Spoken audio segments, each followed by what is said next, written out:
মাজতে ফেসবুকটো খুললো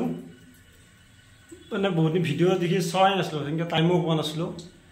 যিয়ে নহওক মানে ফেসবুকটো খুলিলে নতুনকৈ এটামান মানে কি ৰিলছ ভাইৰেল বোৱাৰী ওলছি হাতৰ বেলা একো নহয় খালি বোৱাৰী লাভাৰ অমুক লাভাৰ তমুক লাভাৰ শুনাওক বাইদেউ ল'ৰাগিলা যে বোৱাৰী লাভাৰ হয় আপোনালোকৰো কম নহয় আপোনালোকৰো এনেকৈ অলপমান কিবা কৰিছে সেইকাৰণে আপোনাৰ প্ৰতি আকৰ্ষণ হৈছে আৰু আপোনালোকে মেইন কথাটো কি হয় না আপোনালোকে যি এই মালটো যি এইটো পিছলাটো এইটোৰ কাৰণে যি টপা আঙুলি এটা লাগি যায় ইফালে নহ'বও পাৰে বুজাই বুজি বেছি আৰু ইফালে নহ'বও পাৰে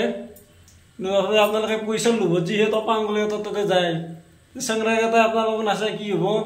আৰু চেংৰাকেইটাই যে আপোনালোকক চাই বুলি কয় ল'ৰাবিলাকে বোৱাৰীবিলাকক বোৱাৰী লাভা আপোনালোকে টকাৰ লোভত তাতে গেছি এই টপা আঙুলকেইটা তাতে হাততো নায়ে আৰু বুজাই বুজি বেছি আৰু হাতখন লৰাই দিছোঁ হাততো নায়ে আপোনালোকে চেংৰা চলিকেইটাৰ কৰি আকৰ্ষণ হয় না আপোনালোকে হেৰিটো দিয়ে ছিগনেলটো দিয়ে লাহেককৈ বেছি না সেনেকৈ বোৱাৰী লাভা দিছি হ'লি বা আমাৰ গৰু সদায় ভাল